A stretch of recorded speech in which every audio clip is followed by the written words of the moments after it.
ચાલો બનાસકાંઠાને સંસ્કાર કાંઠા બનાવી। विश्ववंदनी मातृशक्ति, मेरे देश बंधुओं, धर्म बंधुओं, अब सब उखड़ गया है। मैं अब दोपहर के सत्र में बोलूँगा, क्योंकि मुझे इस प्रकार के बोलने की आदत नहीं है कि कोई मंच पे आ रहे हैं, कोई मंच से जा रहे हैं, कोई इधर बैठा है, कोई चल रहा है, कोई जा रहा है। इस प्रकार की मेरा अभ्यास नहीं है। इसलिए क्योंकि मेरे मन में जो कल्पना थी, अब ये क्यों आ रहे हैं पता नहीं है।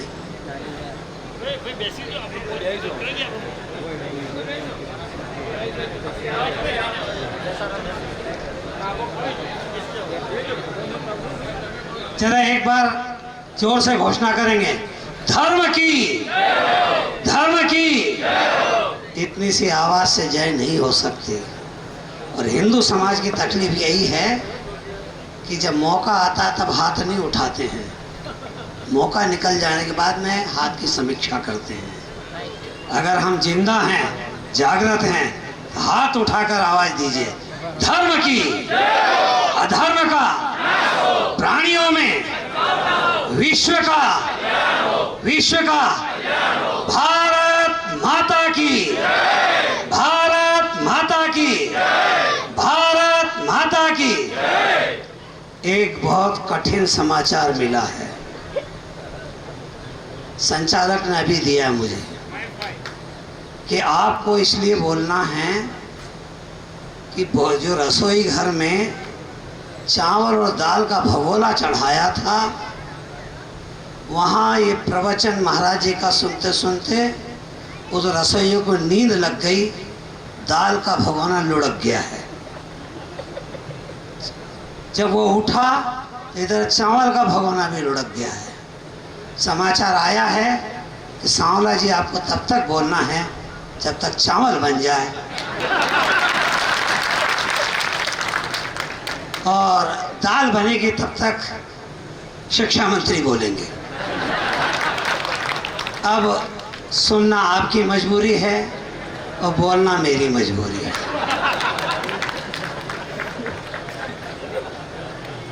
यहाँ डीओ साहब बैठे हैं ना, शिक्षा जिला शिक्षा अधिकारी बैठे ना यहाँ पर। एक शिक्षक जिला शिक्षा अधिकारी के पास गया, कहा कि मुझे छुट्टी चाहिए। जिला शिक्षा अधिकारी ने कहा इस प्रश्न का उत्तर दो। बोले क्या? बाहुबली ने कडप्पा को क्यों मारा? इस प्रश्न का उत्तर दो, बाहुबली ने कडप्पा को क्यों मारा? शिक्षक ने कहा साहब उत्तर तो दे सकता हूं पर डीओ साहब को नहीं दे सकता। डीओ साहब ने कहा सुनो, उसने छुट्टी मांगी थी इसलिए मारा। समझ में आ गया तो ढंग से ताली बजाओ जरा। ताली वे नहीं बजाते जिन्हें गम होता है, ताली वे ही बजाते जिनके हाथों में दम होता है। मैं ताली इसलिए नहीं बजवा रहा हूं कि मेरे को बोलना है। बाबा रामदेव ने कहा कि ताली बजाने से हाथ में एक्यूप्रेशर होता है, चेतनता आ जाती है, आदमी स्वस्थ होता है। अगर समझ में आ गया तो बजाओ।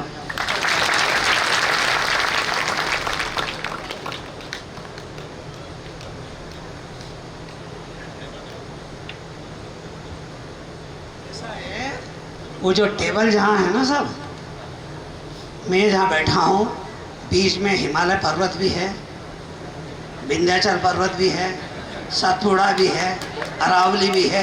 तो पंखे से हवा आती है वो वहीं रुक जाती है।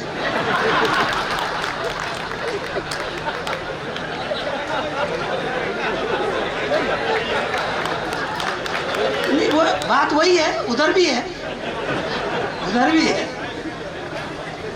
आज जब मैं महाराज जी ने मुझे आदेश किया कि सांवला जी बाहर चले जाना, मैंने क्यों? बोले शिक्षा मंत्री जी आ रहे हैं। मैंने कहा महाराज जी मंत्रियों के पास मैं नहीं जाता हूँ।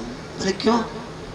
मंत्री का मतलब होता है मंत्र जानति इति मंत्री, जो समस्याओं का मंत्र जानता है वो मंत्री होता है।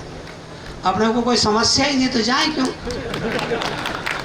नहीं हो आपका उनको गाजे बाजे से लाएंगे। मैं वहाँ पहुँचा, सबसे पहले विधायक महोदय आए, उन्होंने प्रणाम हमारा थोड़ा बहुत हुआ, बात इतनी जोर से बज रहे थे बाजे, तो वो क्या बोल रहे थे मैंने नहीं सुना। इतने देर थोड़ी देर बाद में शिक्षा मंत्री जी प्रकट हुए। मुझे बहुत आनंद हुआ कि गरीब गांव में कुबेर आया है, कुबेर। कुबेर आया है। मैंने कहा अभी पता लग जाएगा कि अपन कुबेर के पीछे चल रहे हैं कि कुबेर अपने पीछे चल रहा है। आहा, फिर क्या था, कुबेर के पीछे, हम तो पीछे धक्का दें, थोड़ी दूर आगे जाएं, कुबेर साहब रुक जाएं, कुबेर जी के सांवला जी आगे आइए ना। मैंने कहा इतनी फौज बीच में लगी है महाराज जी आपके, मैं आता हूँ और फिर बीच में वही जो है, कोई कहाँ का सदस्य, कोई कहाँ का सदस्य। और हाँ, आदमी राजनीति में कोई छोटा नहीं होता। राजनीति एक ऐसा क्षेत्र है जहाँ आदमी छोटा होता ही नहीं है। और ये भी आश्चर्य की बात है कि वो सामने बैठता नहीं है, सब मंच पे ही बैठते हैं। मंच पे नहीं बैठे तो पेट में दर्द होता है, भाषण ना हो तो पेट में दर्द होता है। एक नेताजी से पूछा मैंने, पेट इतना क्यों फूल रहा है तुम्हारा? बोले 5-7 दिन हो गए भाषण ही नहीं हुआ मेरा। राजनीति वहां घूम रही है। इसलिए अब प्रगति का 21वीं शताब्दी का आनंद, जो सत्य है वो मैं आपके सामने रखना हूं। बिल्डिंगें बनी, कुबेर जी, बिल्डिंगें बनी, मकान बने, पर घर टूटे, यह भी सत्य है। समझ में आ गया तो बजा दूं। ऊंची बिल्डिंगें, 10वीं मंजिल, 10 कमरे, 2 प्राणी रहते हैं। जमीन पर 1 कमरे में 10 प्राणी रहते हैं, यह भी सत्य है। खूब धन कमाया, जीवन स्तर बढ़ा, पर यह सत्य है, चरित्र घट गया है। हाईवे 4 लेन, 6 लेन, विशालता बढ़ी है, पर दृष्टि की संकुचितता हो गई, यह भी सत्य है। चंद्रमा पर गए, लिफ्ट से ऊंचे उठे, पर पड़ोसी की पहचान भूल गए। एक्सीडेंट हुआ, आदमी घायल हुआ, मोबाइल से हमने चित्र तो लिए मगर उसकी मदद नहीं की, मानवता घायल हो रही है, अभी सत्य है। अणु तोड़े, अणुव्रत तोड़े, पर पूर्वाग्रह नहीं छोड़े, यह भी सत्य है। शोरूम बड़े हुए, शोकेस बड़े हुए, परंतु विचार छोटे हो गए, यह भी सत्य है। जूते शोरूम में, जूते शोरूम में और पुस्तकें सड़क पर बिक रही, यह भी सत्य है। क्लबों में मिले, औपचारिक संबंध बने, पर मन न मिले, यह भी सत्य है। इंफॉर्मेशन बढ़ी, एजुकेशन बढ़ा, और नैतिकता घटी, यह भी सत्य है। अंग्रेजी मेरी जीविका है, अंग्रेजी मेरी जीविका है, पर राष्ट्रभाषा मेरा जीवन है, यह भी सत्य है। शिक्षा में बच्चों की चिंता बढ़ी, पर चिंतन समाप्त हो गया, यह भी सत्य है। मनुष्य होशियारी तो बढ़ी, पर संस्कार घटे, यह भी सत्य है। 21वीं सदी का प्रभाव यह है, 21वीं सदी का प्रभाव यह है, पहले अभाव में खुशियां थी, आज खुशियों का अभाव है, यह भी सत्य है। मैं निवेदन करना चाहता हूं, दिल्ली, चंडीगढ़ से एक व्यक्ति चलकर दिल्ली आया, उसने अपना काम निपटाया। निपटाने के बाद में जिससे काम था उससे उसने धीरे से पूछा कि यहाँ दिल्ली में मैंने सुना महात्मा गांधी की समाधि है। उन्होंने कहा हाँ है, राजघाट पर चले जाओ। थोड़ी ऊंची धोती पहने हुए था, कुर्ता पहने हुए था, पूछते हुए रिक्शे से वहां पहुंचा। दोपहर का समय था, अंदर जाने वाला था कि वहां बैठा हुआ वॉचमैन उसने पूछा कहाँ जा रहे हो? बोले सुना है भैया गांधी जी की समाधि है, दर्शन करने आया हूँ। कहाँ के रहने वाले हो? चंडीगढ़ का रहने वाला हूँ। अच्छा जाओ, चले जाओ अंदर। गया, 10 मिनट तक हाथ जोड़कर खड़ा रहा, दंडवत प्रणाम किया, बाहर निकला तो उस वॉचमैन में हंसी आई। ए पढ़े लिखे हो? बोला हाँ 10वीं तक पढ़ा हूँ। अच्छा एक काम करो, ये विजिटर बुक है, उस पर कुछ लिख दो।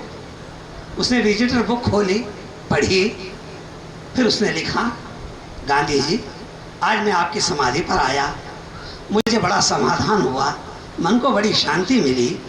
आपने नैतिक जीवन जिया है, मैं आपको वचन देता हूँ, मैं दूध का धंधा करता हूँ, आज के बाद दूध में पानी नहीं मिलाऊंगा।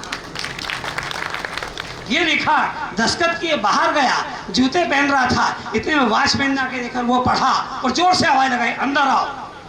वो कोई गलती हो गई, अंदर आओ। अंदर आया, उस वॉचमैन ने दंडवत प्रणाम किया, कहा, गांधी जयंती पर लोग बहुत आते हैं यहाँ पर, तुम्हारे जैसा संकल्प हर नेता ले ले तो मेरा भारत बदल जाएगा।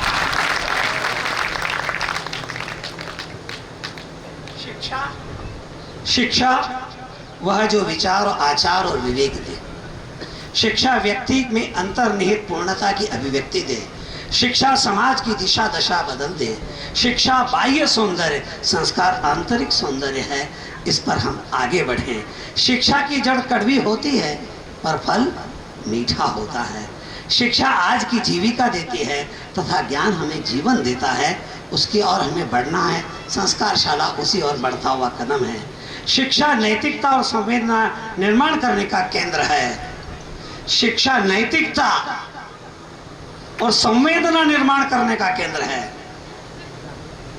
चैतन्य, मैं पुराना मास्टर हूं, मेरी क्लास में लड़का पीछे मुड़ के देख भी नहीं सकता, इसलिए अगर तुमने नेताजी से बात करी, मैं दावे के साथ लिख के दे सकता हूं, तुमको विधानसभा का टिकट नहीं मिलेगा। क्यों? वहाँ इतनी लंबी लाइन है बेटा, जिस लाइन में जहाँ लाइन नहीं है वो इधर है बैठे हैं महाराज जी, इस लाइन में आ जाओ, जिंदगी तुम्हारी भी बदल जाएगी, समाज की भी बदल जाएगी। 4 वकील घोड़े पर बैठकर जा रहे थे। 4 वकील घोड़े पर बैठकर जा रहे थे। चारों वकील थे, घोड़े थोड़े आगे ही बढ़े थे कि फड़ फड़ फड़ की आवाज आई, फड़ फड़ फड़ की आवाज आई। घोड़ा रुका, देखा एक पक्षी कांटे के बीच में फंसा हुआ है, और वो जब बाहर निकलने की कोशिश करता है तो कांटे उसमें लगते, उसमें खून निकलता है।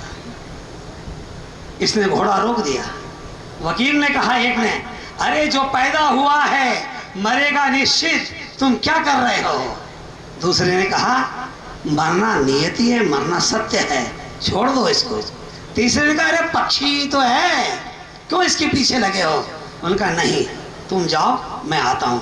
अंदर गया, कांटे के बीच कांटे हटाए, हाथ से पक्षी को बाहर लाया, पानी पिलाया, छोड़ दिया, वो उड़कर चला गया। उसका नाम था अब्राहम लिंकन, जो जीवन में 21 बार असफल हुआ, बाद में अमेरिका का वह राष्ट्रपति बना। जीव दया अगर हमारे जीवन में होगी, निश्चित रूप से उस संवेदना और आशीर्वाद के साथ हमारा जीवन परिवर्तित होगा। शिक्षक वही जो शिक्षा इच्छा जागृत कर दे। शिक्षक की गोद में प्रलय और निर्माण पलते हैं। शिक्षक जो सृजन और विसर्जन का भाग्य विधाता है। शिक्षक में 3 वर्ण होते हैं, शी, क्ष और क। शी का मतलब होता है शिखर तक पहुंचाने की, क्ष का मतलब होता है क्षमता रखने वाला, क का मतलब होता है कर्मवीर। जो शिखर तक पहुंचाने की क्षमता रखने वाला कर्मवीर है, वही शिक्षक है। समझ में आ गया? ताली बजाओ, शिक्षकों का अभिनंदन। मैं ये पूछना चाहता हूँ, ये जितने शिक्षक हैं, कितने शिक्षक यहाँ होंगे जो इस बात को सीने के ठोक कर कहते होंगे, मैं शिक्षक हूँ, इसका मुझे गर्व है। मैं आपका अभिनंदन करता हूँ। जहाँ पूछता हूँ कि तुम शिक्षक क्यों बने, बोले नौकरी करने के लिए, पेट भरने के लिए। मैंने करते क्या हो? अर्थ बताया मुझे। मास्टर का मतलब होता है मास भर वेतन के लिए करे जो टर टर, वही होता है मास्टर। मैं आपसे एक बात पूछना चाहता हूँ, घी है, घी को अगर आग में डालेंगे क्या होगा? जोर से बोलो। आग बढ़ जाएगी। घी को राख में डालेंगे तो क्या होगा? घी बर्बाद हो जाएगा। घी को खिचड़ी में डालेंगे तो स्वादिष्ट हो जाएगी। घी को हलवे में डालेंगे तो आरोग्यवर्धक हो जाएगा, सुगंधित हो जाएगा। और घी को दीपक में डालेंगे तो प्रकाश हो जाएगा। सुनिए, रावण का मन आग में घी डालने का था, कुंभकर्ण का मन राख में घी डालने का था, लक्ष्मण का मन खिचड़ी में घी डालने का था, भरत का मन हलवे में घी डालने का था, राम का मन दीपक में घी डालने का था। जो काम राम ने किया है वो काम आज मेरे महाराज जी कर रहे हैं, घी में दीपक डालने का, जिसके जगत उजियारा हो, चरित्र का उजियारा हो, ज्ञान का उजियारा हो, सत्य सत विचारों का उजियारा हो, उसमें भी लगे हैं। मैं हृदय से उनका अभिनंदन करता हूँ। विद्यार्थी समाज की मौलिक संपत्ति है। मैं उस विषय पर नहीं जाता, पर जीवन क्या है इसके बारे में अंग्रेजी मान्यता क्या है, पश्चिम के देशों की मान्यता क्या है, जरा प्रवीण भाई ध्यान से सुन लेना। Living is the art of loving. जीवन प्यार करने की कला है। इसका मतलब मैं नौजवानों को नहीं कह रहा हूं। मैंने कहा महाराज एक सुनकर आए हम, आपने बता दिया, बोले सांवला जी आए थे, केंद्रीय उपाध्यक्ष है विश्व हिंदू परिषद, उन्होंने कहा प्यार कर, जीवन प्यार करने की कला है। Loving is the art of caring.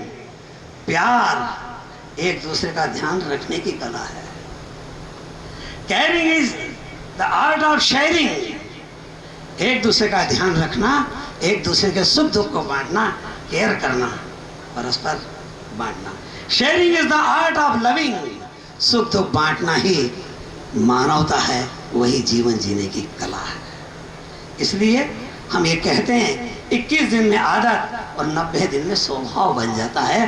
किसी भी चीज़ को 21 दिन कीजिए आदत बन जाएगी, 90 दिन कीजिए स्वभाव बन जाएगा। इसलिए एक बात पूछता हूँ, कुएं से पानी निकला, कुएं से पानी निकला, करेले के पास पहुंचा, करेला कड़वा हो गया। वही पानी आगे बढ़ा, इमली के पेड़ के पास गया, इमली खट्टी हो गई। वही पानी आगे बढ़ा, गन्ने के पास गया, गन्ना मीठा हो गया। दोष पानी का है क्या? दोष पानी का है क्या? फिर किसका दोष है? अरे जैसा बीज होगा वैसा फल आएगा।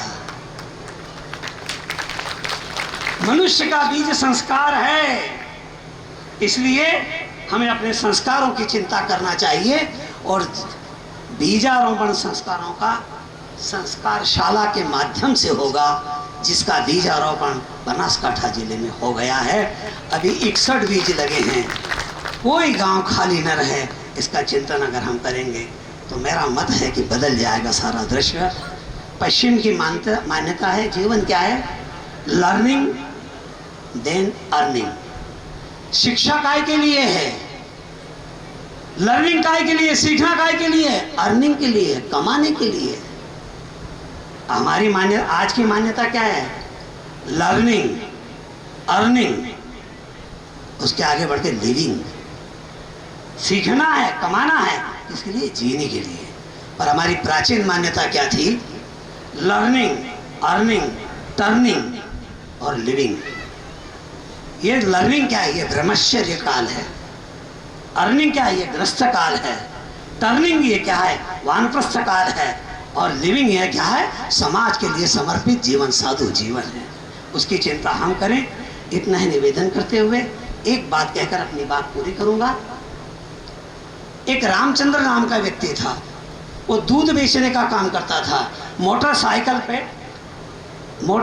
पर दूध की टंकी लगाकर दूध बेचने जाता था। एक सेठ साहब के यहाँ पर भी वो दूध देता था 5 लीटर। एक दिन सेठ साहब ने पूछ लिया, अरे रामचंद्र दूध कितना होता तेरे यहाँ?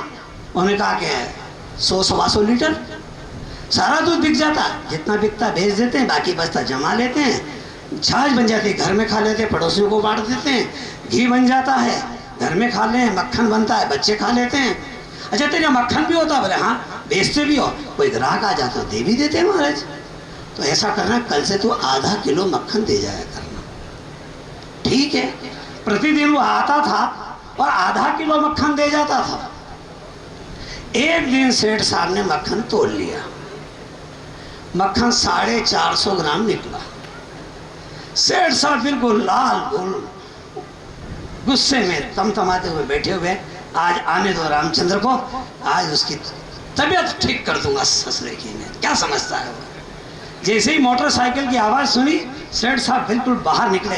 क्यों रे रामचंद्र बेईमान कहीं के, क्यों क्या हो गया साहब? तेरे को 500 ग्राम आधा किलो मक्खन के लिए कहा था, कल मैंने तोला 450 ग्राम निकला। सेठ साहब मेरे यहाँ तो 100-200 ग्राम मक्खन लेने आते हैं, आधा किलो का बाट नहीं है मेरे यहाँ। मैं आपके यहाँ से जो आधा किलो शक्कर ले गया था ना, उसको दूसरे पलवे पे रखकर मक्खन तोल देता हूँ। फिर सेठ साहब कुछ नहीं बोले। दुनिया से नैतिकता की अपेक्षा हम करते हैं, नैतिकता हमसे शुरू होगी तब हमारे बच्चों में नैतिकता आएगी। जो लोग ये सोचते हैं बच्चे बिगड़ रहे हैं, मेरा कहना है बच्चे पहले माता पिता सुधर जाएं, बच्चे अवश्य में सुधर जाएंगे। समय की कमी है इसलिए अधिक बात नहीं करूँगा, पर मैं केवल इतना ही कहूँगा, संध्या के सूर्य ने कहा, संध्या के सूर्य ने कहा मेरा काम करेगा कौन?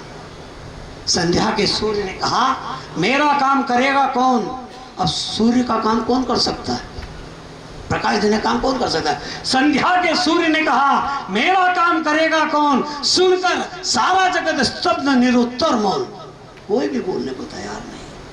तब माटी के नन्हे दीप ने साहस से बढ़ाया अपना हाथ, जितना सामर्थ्य मुझ में है मैं करूँगा नाथ, जितना सामर्थ्य मुझ में है मैं करूँगा नाथ। बनासकांठा जिले का गांव-गांव में शिक्षा के संस्कारों के दीपक जले।